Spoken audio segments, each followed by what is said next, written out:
Siyaphinda siyabonana, siyanibingelela kuwo wonke amagumbi amhlaba nangaphesheya, kubo bonke abantu abasilandelayo. uDr Gumgum namhlanje ufisa ukukhuluma nawe noma nomunye omaziyo onenkinga yekhanda. Ikhanda liyisifo esijwayelekile ngoba umuntu uthatha ama-disprin noma ama-grandpa ukuthi asizakale ngokuqeda ikhanda. Kodwa-ke ngokweqiniso lekhanda, ikhanda lisuke liyisayini yokuthi khona into ethize engezi kahle emzimbeni wakho.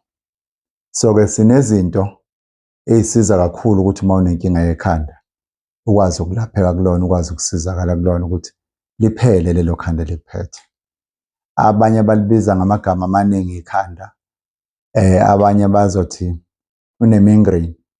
Yonke leyo nto isuke inesimo sayo esidalayo ukuthi ungaze uphathwe lelo khanda.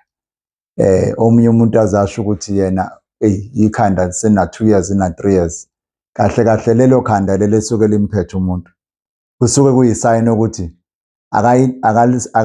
akayilandeleli imbangela yalo, ngoba ikhanda nekhanda, ikhanda kahle kahle liwumphumela wento ethize esuke ikhona ku-system yakho engavumelani nawe noma engenile kuwena. That is why ikhanda libe selikuphatha, hhayi ngoba usuke uphethwe ikhanda. Ikhanda lisuke selikhombisa umphumela ukuthi khona into ethize emzimbeni wakho engavumelani nawe. Sinawo-ke amakhambi la ekhaya asiza kakhulu eminyakeni nasekudaleni kwesikhathi nokusebenzisana ngokwabantu ukuthi umuntu onenkinga yekhanda sinendlela esimsize ngayo ukuthi likwazi ukuphela lelo khanda esuke liphethe umuntu. Omunye limphatha aze afake ngisho ney'buko kanti inkinga nje bekuyikhanda. Omunye limphathe kuze kube buhlungu ngisho namehlo kanti inkinga yikhanda. So-ke uma ufuna usizo ngokuthi ikhanda lakho libe ngcono noma ungaphathwa ikhanda, ungakwazi ukuthintana nathi. Siyatholakala la ekhaya, inamba yethu ithi 071 299 999, noma usilandelele ku-WhatsApp noma ku-YouTube noma ku-TikTok. Siyakwazi ukuthi sixhumeke lapho noma ukhulumisane nathi. Esikhathini esiningi siyatholakala naku-WhatsApp. Uma uthumela ama-message lapho sizokuphendula sikunikeze imininingwane ukuthi sitholakala kuphi. Kodwa-ke okwethu besikhuluma ngakho njengamanje umuntu onenkinga yekhanda, headache, ukuthi singenza kanjani ukuthi libe ngcono ikhanda noma liphele lelo khanda esuke limhlupha. Noma yinini ungasithinta enambeni yethu 071 299 999.